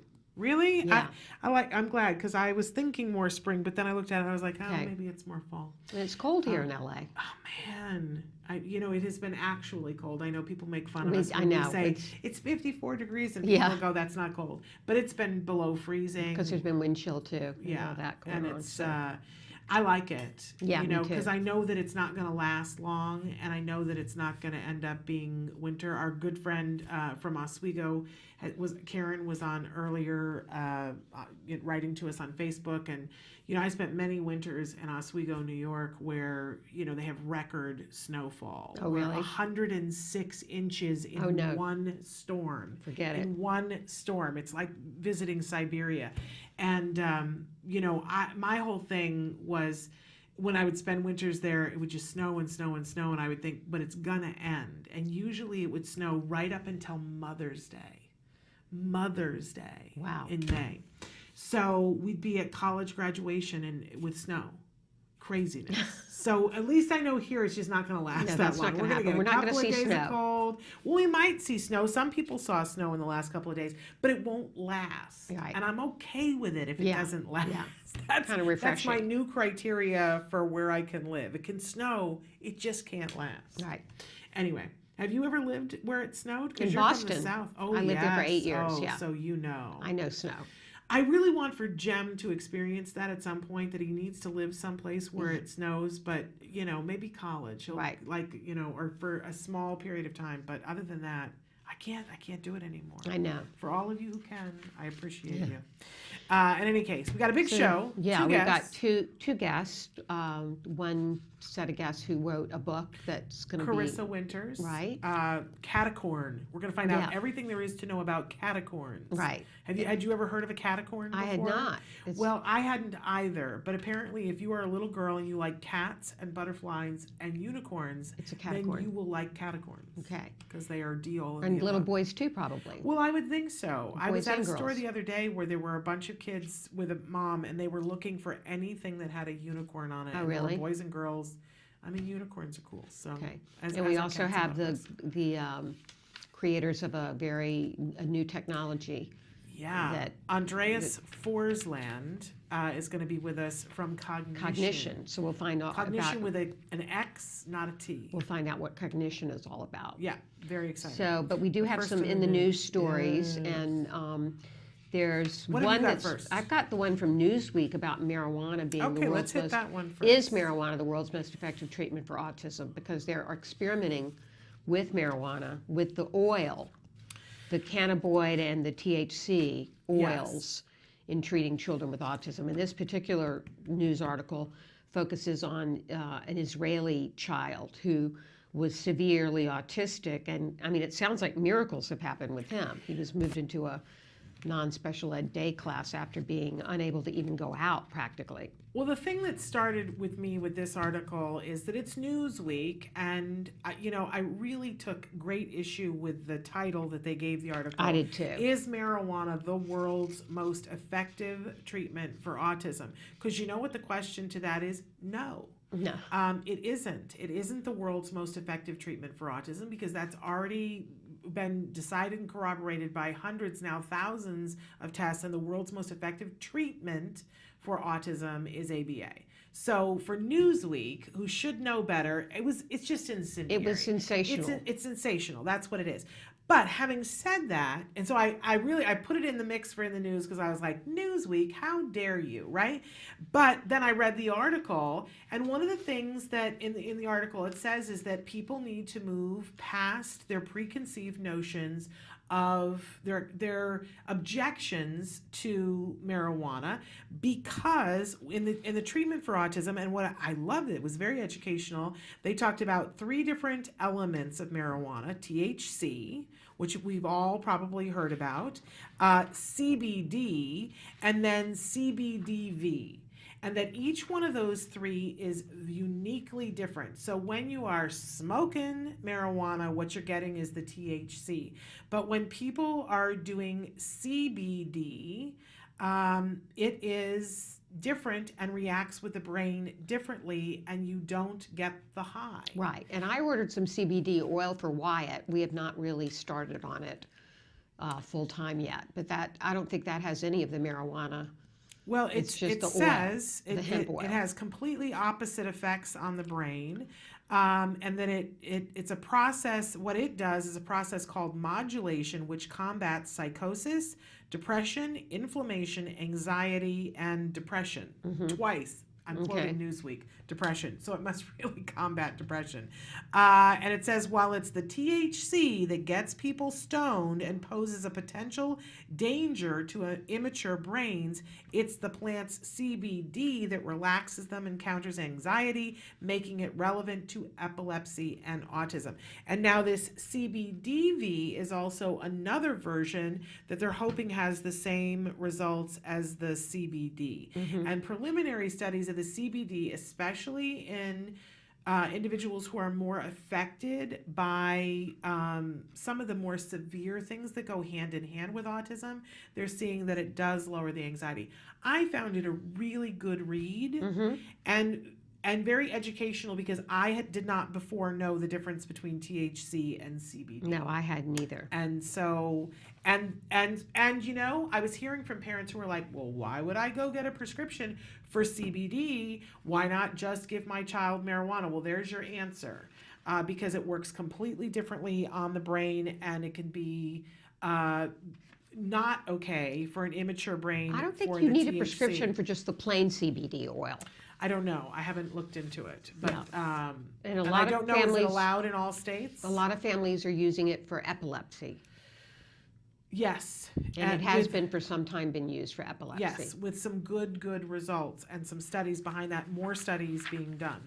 Speaking of studies, should we move on to the blood urine one? Yeah, that's been in the news a lot lately, hasn't it? Yeah, that there's a new study that's out that would like to be able, what they're trying to do is get it to the point where they can test blood and urine so that they can get an earlier diagnosis. And specifically what they're looking for in the blood and urine is damage to proteins, because that has shown to be higher in children that ultimately end up with an autism diagnosis. But experts are warning everybody that this research is too preliminary at this moment in time. They didn't have a big enough sample to show can they really effectively, but they're trying to do this. It's UK and Italian scientists, and they're getting closer. Right. But it's still too early. But the children with autism had greater protein damage Yeah.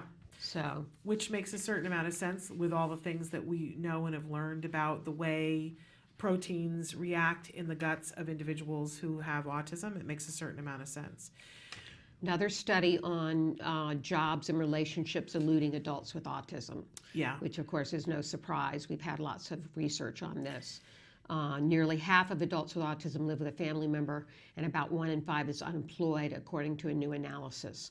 And only 5% have ever been married. The thing that's, all of this, it goes, well, we all look at it and go, well, we knew this, right? Mm-hmm. The thing that's so interesting to me about this is that the data that they looked at for this came from the mid-1980s. Yes, it's old. And I'm like, really? You couldn't have found people newer for a study? But I don't disagree with the study results, and I don't think that it's vastly better now. So on the one hand, this is, I think it's important that we get these studies so that we have a place on which to stand. So that when we go to companies and say, there are fewer people with autism, studies have shown, people listen to that. But really, we're looking at 1985? And in Utah, which is where they did this study, and with 305 people. Yeah, it's like, anyway.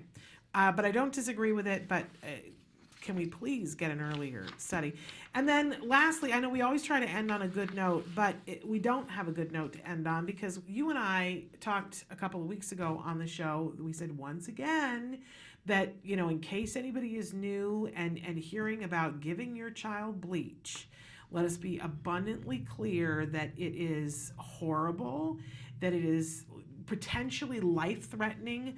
Don't do it. And of course, it's been all over the news about the fact that there is a mom that gave her child bleach, and now newly we've discovered that she is probably going to go to jail. Yeah, the child's in protective custody. It's just the thing that's disturbing to me about this, and we don't know what all the things are, but the dad is the one who reported her, and now the child is in protective custody. Right.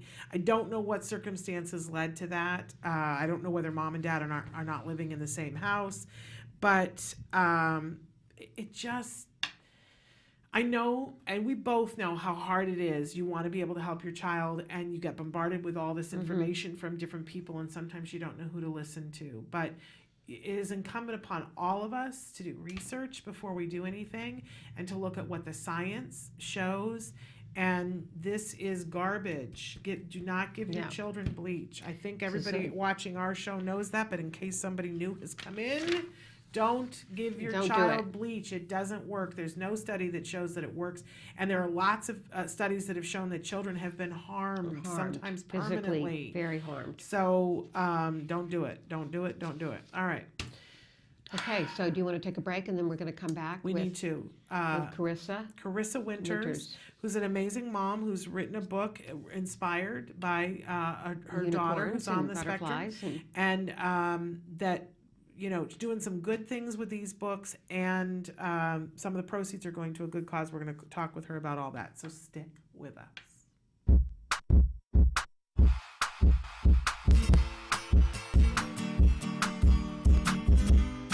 Everyone, welcome back. For the month of February, I thought it'd be a great idea to work on an activity that would help your kiddos identify and label emotions.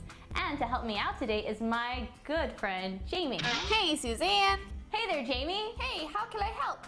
Well, the way you can help me out is that because you're a sock puppet, you can do things with your face that I cannot do. No way. Totally. The way you can do it is that, you have interchangeable features, which means you can make super exaggerated faces, which makes it easier for kiddos to identify them and to label them. Uh-huh. Hey, I have a favor to ask you. Yeah? Can you help us out and show us some of your faces you can make? Of course! Here we go! Ooh, you look super mad. I was super mad. Can you show us another one? Sure. Ooh, you look super sad. I was super sad. All right, can you show us one more? One more. All right. You look super excited. I was super excited. I am too. You know why? Because I really want to show everyone how to make a little buddy like you. So let's get started.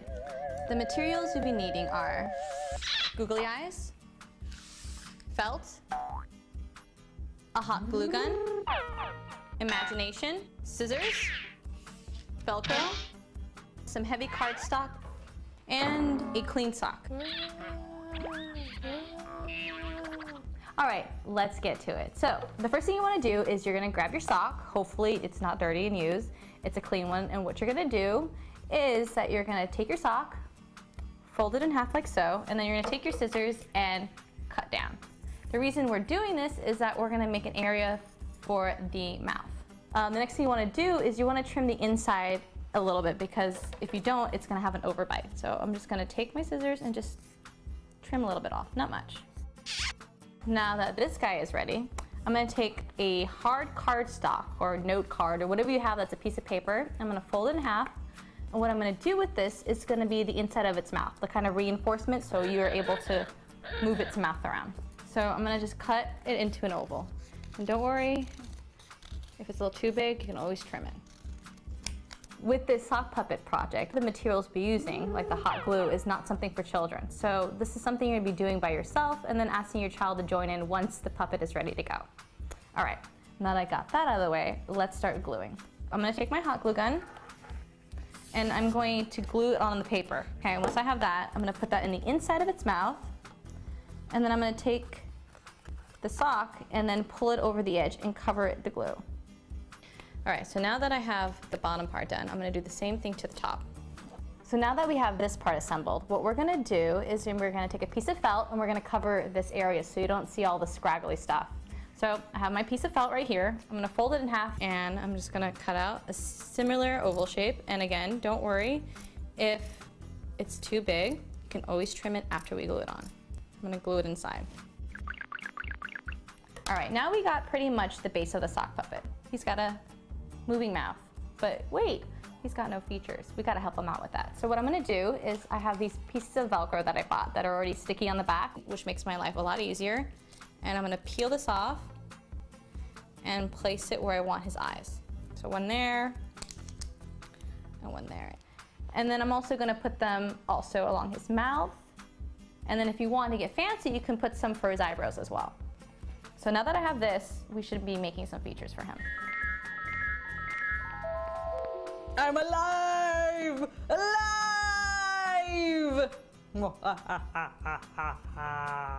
I had a great time with my buddy Jamie, and I hope you did too. Until next time, bye! Bye! And don't forget to send us your photos at facebook.com/autism-live. Can you see me? Can you see me flying by your side? And we are back. And as promised, we have our guests with us, joining us via Skype. We have Carissa Winters and Presley, her daughter. Hi, Carissa and Presley. Hi. Hello, aren't you precious? We're very excited to have both of you with us because Carissa, you have written a book that was inspired by Presley. Talk to us about what this book is. Yes, so this book, I'll show you guys, it's called Your Guide to All Things Caticorn. And it was inspired by her special interests, which were cats, unicorns, and butterflies. So I kind of morphed it all together into one character for her. And it became, voila, the Caticorn was born. So the Caticorn is the protector of all mythical creatures and rainbows. And there's some hidden messages in this book. The spectrum is sometimes kind of like a rainbow. So it's kind of, you know, protecting autistic children in the sense of that we're trying to raise awareness and raise money for things to do with autism in children. And I also use a part in the book for a learning tool to help Presley learn emotions. If you can see on the back of the book, and there's a page in there, their horns change color depending on the different emotions and, you know, the feelings that they're feeling. So I would put out little horns and put them on my head and say, Presley, so what does this mean and how's it feeling? And slowly I would take away the horns and she would just learn by my facial expressions. Oh, okay. So it's a guide to learning expressions and identifying emotions and feelings. Yes, and it was actually Presley's idea. She said, you know, this is really helping me. Maybe we can do something to help other kids. And So this book is really for any kid, doesn't matter if they're autistic, not autistic, any kid that likes cats, unicorns, butterflies, magical universes, mythical creatures. But it is kind of neat how the original reasoning behind helping her and helping her learn emotions and things are in the book still. So it's kind of like hidden cool messages, but any kid can use it for pretend play, you know, like kind of like a mood ring. So it makes it fun for pretend play as well. I love it. And I love getting to see you there, Presley. That's a beautiful bow that you have in your hair. How old are you, Presley? I'm how old? 6.5. I hear, though, that you have something remarkable that's going to happen later on this week. Do you have a special day coming up later on this week? Yes, my birthday. Your birthday. Happy early birthday wishes to you. And so you're going to be 7 years old. 7 is my favorite year for kids. It's because you know what? Who else was 7 years old? Alice from Alice in Wonderland. Oh, really? Yes, that's the age where curiosity and imagination, you know, help to flourish at age 7, Right. which goes perfect hand in hand with the All Things Catacorn. Now, you mentioned that part of the sale of the book goes to help a really special organization. Talk to us about why you chose, what organization and why you chose them. So it goes to Good Dog Autism Companions, and the reason we chose them is their philosophy really aligns with kind of what we're doing and what we believe in, and we wanted to do good and give back. And we've seen people with these service dogs, autistic children, and it really is, it's an amazing connection. And me and Presley, you know, just felt that that's what we wanted to do. And it just means so much to be able to get something that was helping Presley that came out of her mind, and it's kind of like a vessel or a tool that's helping us give back and raise awareness. And we're doing a lot of other things in the cities that we go, and we're doing book signings at Barnes & Nobles and other book boutiques. We're doing these pop-up Catacorn tea parties, and we're donating the money to different organizations to bridge the gap for children who can't afford services. Because another thing we're really advocating for is that no child should be able to get services because their families cannot afford them, because we know early therapy and intervention is so very important. Amen to that. Now, where can people get the book? They can buy on Amazon or on barnesandnoble.com. When are you going to be going on the book tour? Oh, sorry, I didn't hear you. When are you going to be going on your book tour? So it's just scheduled all different times in cities.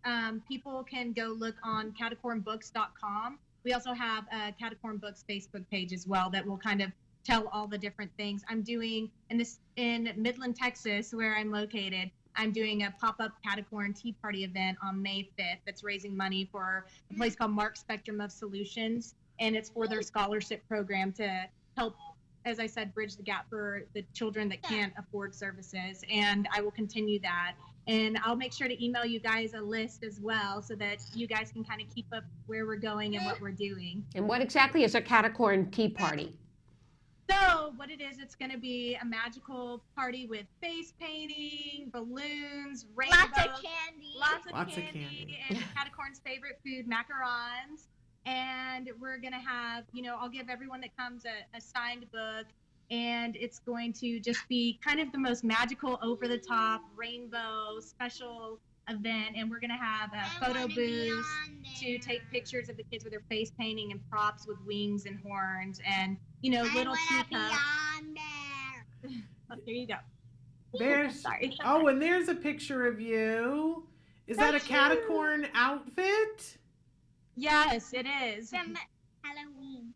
That's, oh, look at how cute you guys are in your matching outfits. You noticed something on the paper? What was on the paper? I did notice, but what was it? The book. It was the book. So I have a question for you, Presley. What is the main Catacorn's name? What is her name?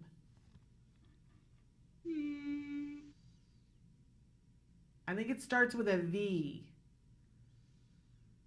Is it Violet? Ultraviolet. Is it Violet? Ultraviolet. I think it's Viola. Is it Viola? Does she have a friend in the book? Let me see. Fuchsia. Her name is Fuchsia. Fuchsia. I love that. My brother. Oh, she wanted to show you the page. That's her and her brother. Oh, okay. So very fun. Very fun. And then, I think she likes it better when she's on camera, as she should. Yay. And then her friend is Twin. Oh, she's beautiful. And she's Happy. happy Her big right thing now. is that we have to wear matching outfits on every interview and everything, that so people can know that we're a team advocating for autism awareness. That's love great. And giving that. back. I love that. What a great mother-daughter relationship. So again, show it. Can you show us the book again? Your Guide to All Things Catacorn. Can you show the book to us there? There it is. Your Guide to All Things Catacorn. And once again, where can you get it? Barnes & Noble and Amazon. Barnes & Noble and Wonderful. Amazon. And this is going to be a series of books, is that correct? Yes, correct. Have you started working on the next one? Yes, we already have started working on the next one, and it's definitely, there's new horn characters being introduced, and we on our website will make sure to email you guys out as well. We'll be having a reveal, and we're also going to be doing a contest for people to name the catacorns in our next book. Oh, great. Well, I hope the next step is too, because I see I love toys, that we need to have stuffed catacorns plushies. We are. That's what we're in the process. We're going to have. So right now we're in the process with different companies to do. We're getting the stuffed animals made, T-shirts, jewelry, a little bit of everything, and we also will be donating a portion of the profits. That's our whole thing. We don't do anything without giving back, because that's the purpose of this book, is to not only raise awareness, but to give back and help, research with autism, treatment, bridge the gap. Everything we do gives back to something related to autism. That's fantastic. For sure, let us know when you've got the plushies, because I've got a passel of nieces, grandnieces that would like them. And do you guys have a Facebook page for people to follow along? Yes. Catacorn Book. All right, Catacorn Books. I love it that Presley is on it. She knows where everything is, and she knows where it's going to be. You're a good little press agent, Presley. This is her universe, so she knows it better than anybody else. I love My turn it. to be on camera. Oh, your turn Yep. to be on camera? There you go. I love your dress and I your love bow your looks smile. fabulous, and the smile is fabulous. Thank you guys for sharing catacorns Thank you, with Carissa us. and Presley. And we're going to stay in touch with you as things develop. Yes, and thank you so much. And we just want to take a second to say thank you for everything you guys do. I mean, when I first learned about your show and read about you guys, it just blew me away. My heart is like so full and thankful for everything that you guys are and everything that you do. Really, sincerely, thank you. Well, right thank back you, at Carissa. you. Thank you. Bye-bye, and happy birthday. Happy birthday. Thank you. Okay, bye-bye. Bye. Bye. What a lovely mother-daughter Yes. team. And I love the idea of the cat The catacorn. and the horn having the different emotion. That's really, And the really different cute. colors attached to it to learn about. It's a great learning tool. Absolutely. And I can see them, little girls wanting to take that to bed with Mhm. them. Very, very clever idea. I tell you, autism moms, we could rule the world. I one know day. it. We just have to have enough sleep. That's all. Just a small minor thing. All right, we're going to take a break, and then we're going to be back with Andreas Forsland, and he's going to be talking with us about cognition. This is new technology, trying to bridge the gap to help people who are non-vocal be able to have their communication reach those of us who depend upon that. Mhm. So let's see what he has to say Okay. right after these messages.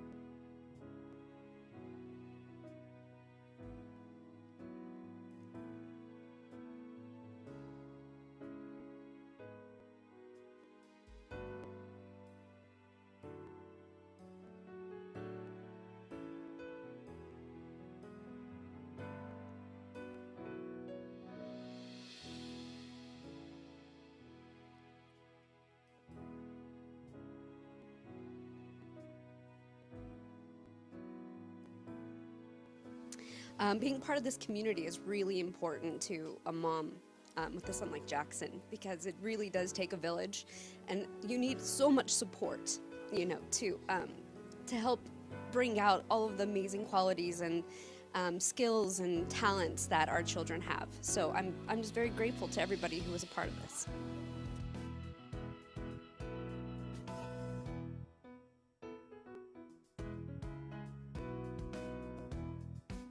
I think it helps with all sorts of that self-esteem, social skills. They seem to communicate a little bit with each other, and they had a lot of friends. The helpers were phenomenal, and I think the social skills for sure, because they, you know, they worked together and they did a couple of group things across the floor, and they sang songs together, and I yeah, for sure, I think it's a really huge deal. A great program.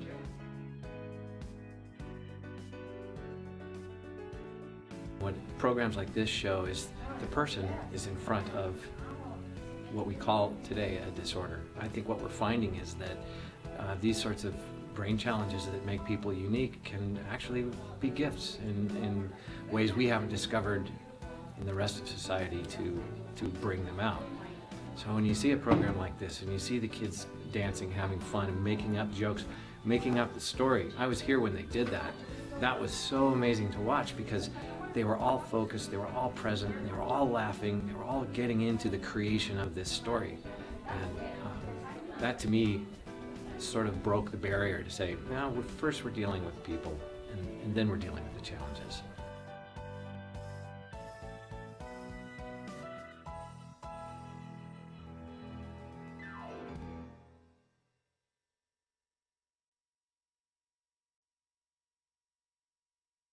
Back with Let's Talk Autism. We don't have our guests from Cognition on yet. We're going to be having them up in a few moments. But we wanted to take a couple of minutes because you guys have been writing in, and we love that. So I just want to address some of the things that we haven't had a chance to say. So Rama had said that they went to see a live theater show that was sensory friendly, and it was awesome in Kirkland, Washington. Have you been to some of the sensory friendly things that are out there? I whether have not. It's a movie or a play. I've not been to a sensory. I know that they have special sensory friendly screenings. Autism Society used to sponsor those, correct? Yeah. And usually at different theater company or movie theater companies have them more, like AMC has usually once a month. Right. And plays on Broadway will do a sensory performance. I know The Lion King did one that was Yeah. very successful. And it's wonderful because they take the time, they meet with people about what do we need to do. We went to see the road tour of The Curious Incident of the Dog in the Night. Right. It was not a sensory-friendly performance, but we went with a group of people that were on the autism spectrum and had a talk back with them afterwards.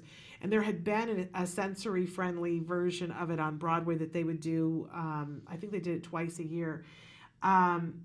It's such an amazing show, but so much of it is about sensory overload. Right. There's a lot of lights flashing and things like that. It was interesting for me because I'm very sensory, I don't know what the word is, but sensory sensitive. That's it.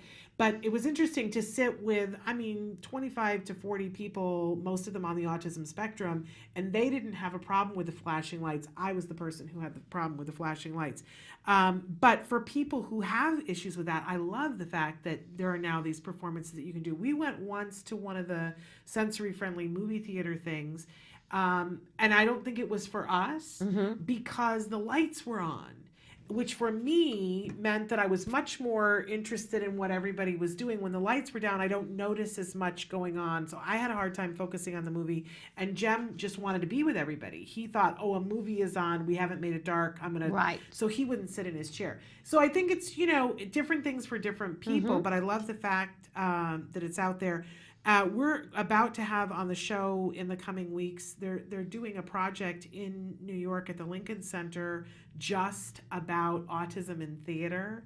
They've invited people from all over the world to come and be a part of a 3-day in-service.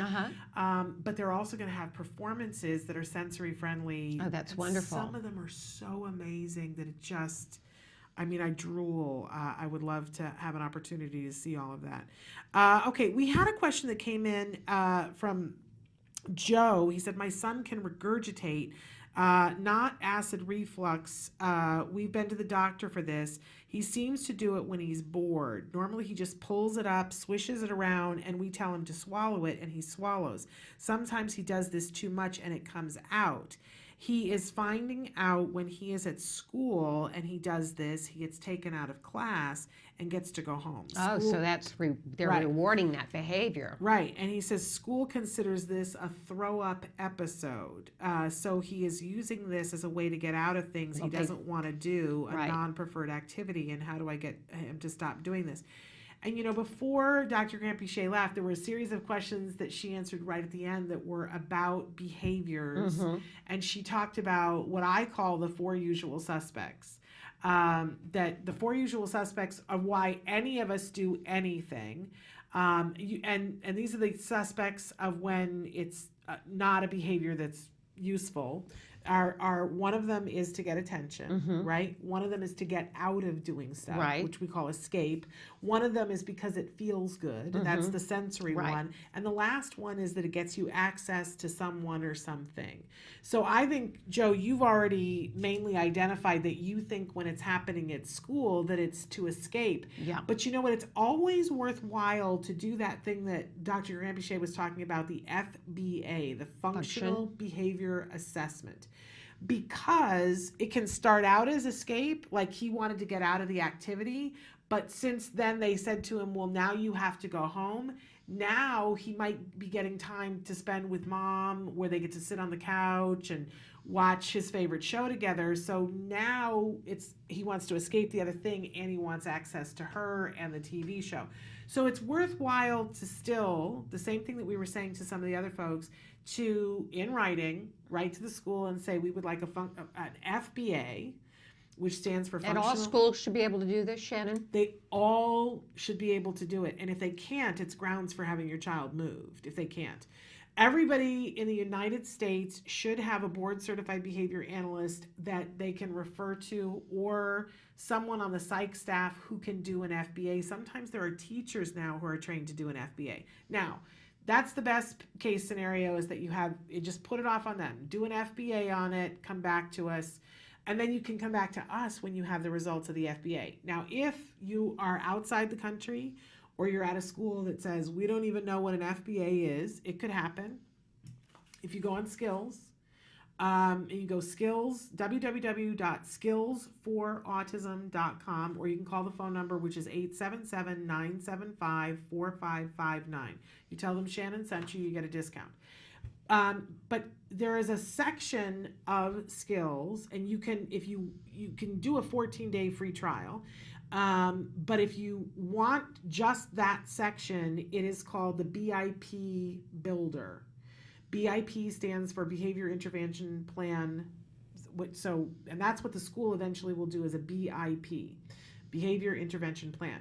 But the first part, as if you weren't in alphabet land enough, the first part of the BIP Builder is something called the CIFA, CIFA, the Card Indirect Functional Assessment, which is close to an FBA. If you don't have an expert, then you can do the CIFA. And what it does is it asks you a bunch of questions about the behavior. Mhm. And then at the end, and they're basically yes, no, I don't know, right? Or doesn't apply. So they say, and you're thinking of the behavior. The behavior is he regurgitates at school. And they say, does he do this behavior when other people are around? And yes, no, or I don't know, or doesn't apply.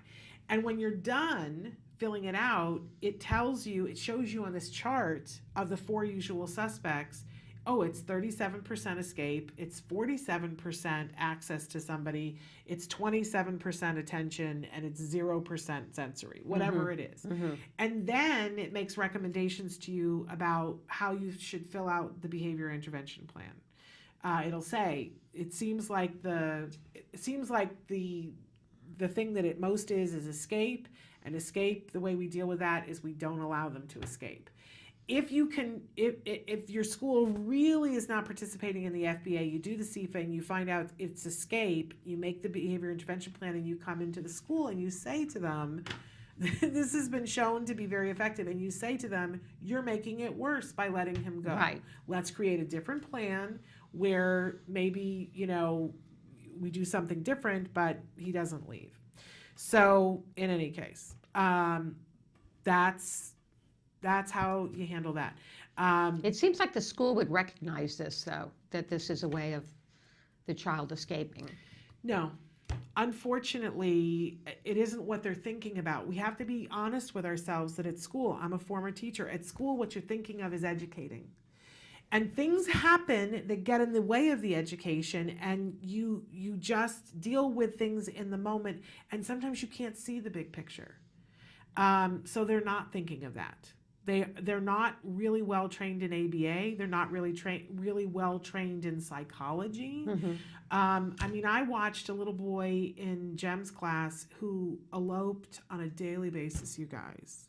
On a daily basis. I would come in to volunteer to do something at another place in the school, and I would see this little guy in the vice principal's office, and they would be sitting there doing this with pencils, bouncing them on the eraser. And I wanted to scream because he was the happiest little guy when he was in there with the vice principal. And every day he would run out of the room. They'd call the vice principal. She'd take him in and she'd bounce pencils. They thought it was boring and that he would not want to do it anymore. He loved it. Yeah. It was a break.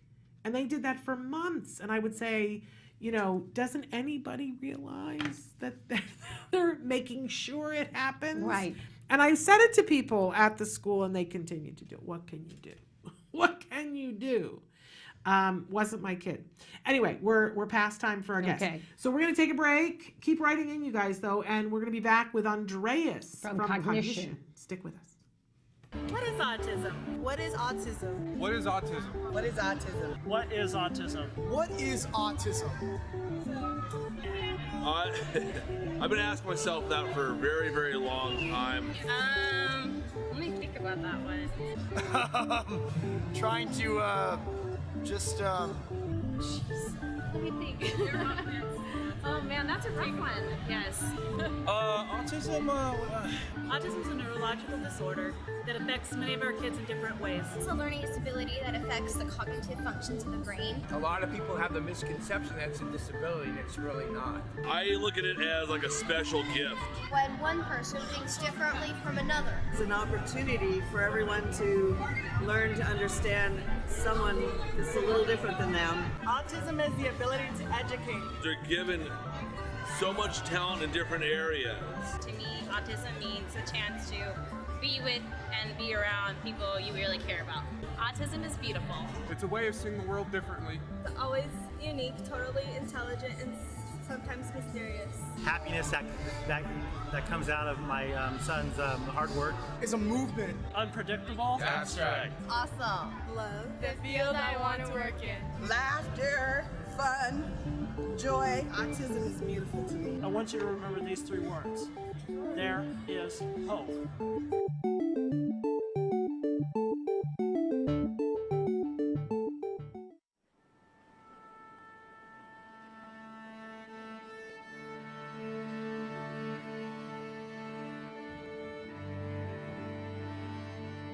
If you can imagine not being able to talk, she can't communicate like you or I. You can imagine not having a voice.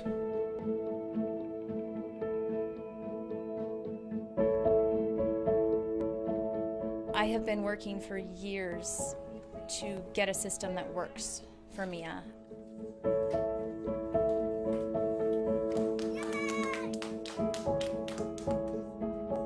But when she grabbed Pros, I want Play-Doh. I want Play-Doh. Play-Doh. I want Play-Doh. Panda.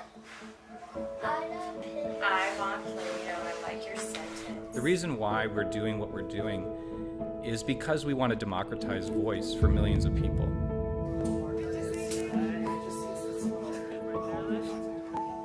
What we do with the EEG is we take the data that comes from your brainwaves to have Pros speak a phrase out loud. Liz is now able to think, and Pros speaks on her behalf. Alright, keep smiling. Let's get a good smile. So smile for yes and push away for no.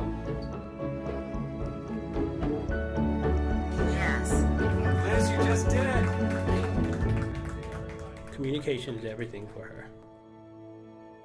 I want it to impact the rest of their lives. Using brain and facial inputs. I mean, this is history, and you're watching it. The world we're going to create is that every single person, regardless of your ability, is going to be able to communicate. I love you. It's just going to happen.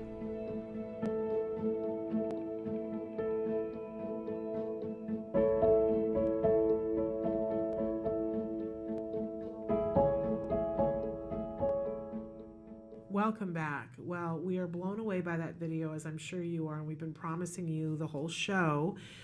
So we're welcoming Andreas Forsland. He is with us via Skype, and one of the brilliant people behind this incredible brain-computer interface that translates brainwaves directly into communication. I'm never speechless, and I'm almost speechless. It's hard to believe that this technology exists. Welcome to the show, Andreas. Yeah. Oh, thanks for having me. I'm super happy to be here. Okay, tell us a little bit about what just cognition is. Well, Cognition's the name of our company. We've been in business for about 5 years, and we've focused on building software that helps many different kinds of people who are unable to speak to communicate or express themselves, not only just for them to express themselves, but for their loved ones or doctors or other people around them to better understand what their needs are. And so tell us about the technology and how it works. Well, yeah, so we started out by building a simple application that you can download onto an iPhone or an iPad.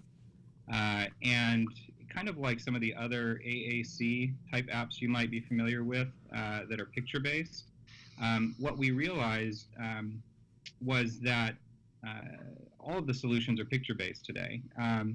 And what we learned is that it takes a considerable amount of time to learn those systems, what those pictures mean, and then how to construct or compose those sentences, when really what people want to do is they want to say something really quickly. Mm-hmm. And so what we did is we designed technology that uses body language, right? So understanding that, even as babies, we communicate with gestures, even before we know how to move our mouth or breathe a particular way to say a word. So we kind of use that paradigm of, how could you sort of correspond a very simple phrase or a word with a gesture that you could swipe on the surface of a screen. So as an example, I could kind of show you how our basic app works. It's called Prose. I'm showing it here on the screen. But if I just tap on the screen, right, I could say hi, or I could swipe up to say yes, or down to say no, right? I could double tap. I could say I want. I want a bathroom. So what we're doing is enabling people to quickly access communication by remembering simple gestures and swipes, as opposed to having to drill down lots of different menus to compose sentences. So Prose is in the App Store now. That was really where we started. But then as we started working with schools and rehabilitation hospitals and families in their homes using Prose, what we learned is that there's a lot of different needs that have more to do with motor skills than language skills. And so we realized that in order to access communication, you needed to have more than just one way to get to it. So we figured out how to connect wearable devices like an Apple Watch. So you could take an Apple Watch and connect it to your iPhone, and then you could simply tap on the Apple Watch. If you can't reach or use the gestures, you can tap on the watch to communicate. And then the most recent breakthrough, which you saw in our video, we figured out how to take a little headset that has brainwave sensors. It's called EEG technology. And we figured out how to decode brainwave sensors and map them to remotely control the app so that you can generate speech by concentrating on certain types of patterns, and you can generate things with your mind alone. So that's a really exciting product that we're in development on now, and we're preparing to open that up to folks on the East Coast and also on the West Coast a little bit later this year to do some usability testing. So, yeah. So it literally reads the mind of the person that's utilizing it? Reading the mind that's a bit sort of science fiction, right? You know, so it's a little scary when you say, "Hey, it's reading my mind." Where it's not technically interpreting your mind. What it's doing is it's reading your brainwaves. Okay. And as you concentrate, as a person concentrates on different things, those brainwaves tend to have repeatable patterns. And so what we're doing is, as they're thinking about certain subjects, we can correspond those brainwave patterns. We can record them and save them into their preferences in the app so that their brainwaves are accessible so that when they're thinking about a particular topic, it will trigger that in speech. This is absolutely fascinating. Of course, we have a lot of people watching the show that are on the spectrum. We have parents and teachers all having to deal with autism, but we also have a fairly large group of people now watching this show who have cerebral palsy. And a lot of them are using AUG devices to communicate, and they have a great interest in making sure that individuals who are on the autism spectrum and are non-vocal have the ability to communicate. And they're wonderful, wonderful advocates for this. And I know one young gentleman in particular, I hope you're watching, Mike Hipple, because I'm sure he will be so excited about this. How does anyone get access to both of these types of technology? Yeah, well, you would, if you're interested in the brain-computer interface work, you can just visit our website, cognition.com. It should be up on the screen there, COGNIXION.com. Or if you'd like to just simply have access to Prose, if you just want to try out Prose on a mobile device just through the gesture stuff, you can visit speakprose.com. And you can contact us there, and you can either download it in iTunes or you can request more information, and we're happy to answer any of your questions. And so, correct me if I'm wrong, but on Prose, so you get to decide what the gestures are, or does it give you some things and say, here's what we have found to be very effective? Like you were doing the double tap for I want. Is that going to be the case for everyone, or they can customize it for themselves? Yeah, so anybody can customize these infinitely however they want. So right now we've got 31 unique gestures that you can correspond words, phrases, or letters, or emoji to each one. So you can make it however you want. What we've learned, though, is that a number of, just over the time since we launched Prose, we've learned and heard from many users about what are the most popular and favorite combinations of gestures and phrases. So when you download Prose for the first time, you'll get to see some of those as the presets, but you can change those if you want to personalize them. Amazing. And so what does Prose cost for if somebody goes to get the app? How much is that going to cost? Yeah, Prose is $99, and you basically get all updates for free forever, so you don't have to worry about any surprises later with Prose. And it comes with unlimited support, etc. So, yeah. Which is significantly less than some of the competitors that do it other ways. So that needs to be said. That's an amazing sort of price point. And then the other with the EEG, that's not something that's widely available yet, correct? Yeah, it's not widely available today. What we're doing is we're going to be the first company to commercialize or make available publicly this kind of technology that has historically been sort of kept in the labs, right? And so, we don't have a price point for that yet, but if you're interested in participating in some of our thought-to-speech usability testing, if you're in the Toronto area or New York area or the Southern or Central California area, Santa Barbara, LA, San Francisco, we'd love for you to visit us and contact us on the cognition.com site and sign up to our beta waitlist, and then we'll reach back out to you when we're ready to let you try it out. Wonderful. Okay. And Mike wrote in and said, wow, this is amazing. I knew you'd think this was good. amazing. He's watching. Mike. Yeah. So wonderful. Well, thank you for being with us. Thank you. Just to see the grin on that face, I can't even imagine how rewarding this is for you, but thank you for doing it.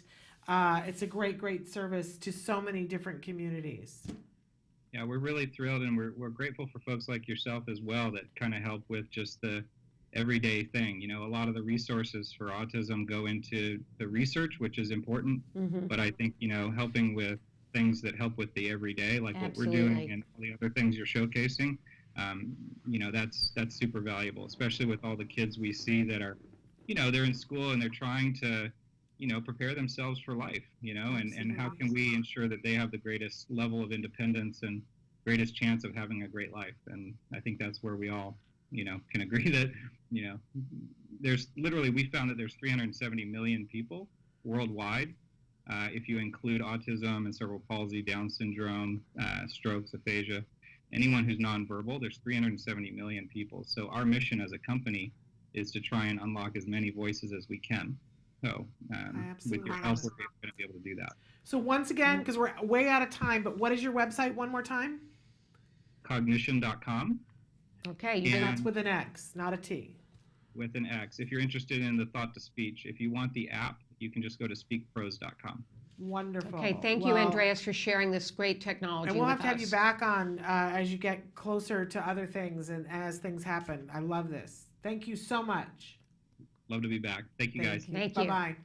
Really incredible. Yes. I get goosebumps It's when amazing. I see things like that. Truly wonderful. But we're so out of time. Right. I just want to say that tomorrow on the show, very exciting, we've got a new autism expert who's going to be answering your questions. Can't wait to unveil that. Excuse me. Bonnie Yates will be with us answering your questions. We're getting close to IEP season, so you're going to want to tune in for that. And then we have Stuart Duncan. He's the dad who looked at Minecraft and said, we got to do this a better way for autism. So he has an autism server that's called Autcraft. If you have kids that are playing Minecraft or on computers and you want to monitor them, you're going to want to watch this because he makes a huge difference. He has a bunch of people monitoring, making sure it's a safe space. They're not going to get any, bad things coming from the outside. And if your kid is behaving in a way that's not conducive to good gameplay, he'll let you know, which is fabulous. So Autcraft, Stuart Duncan here tomorrow. We've had him on before, but it's been a couple of years, so it was time. He has a TED Talk that newly out that's really amazing. So you're going to want to hear from Stuart Duncan. All that's happening tomorrow. Until then, Sounds like a good show. Yeah, give your kiddos a hug from me, And yourselves a hug from me. Bye Bye for now.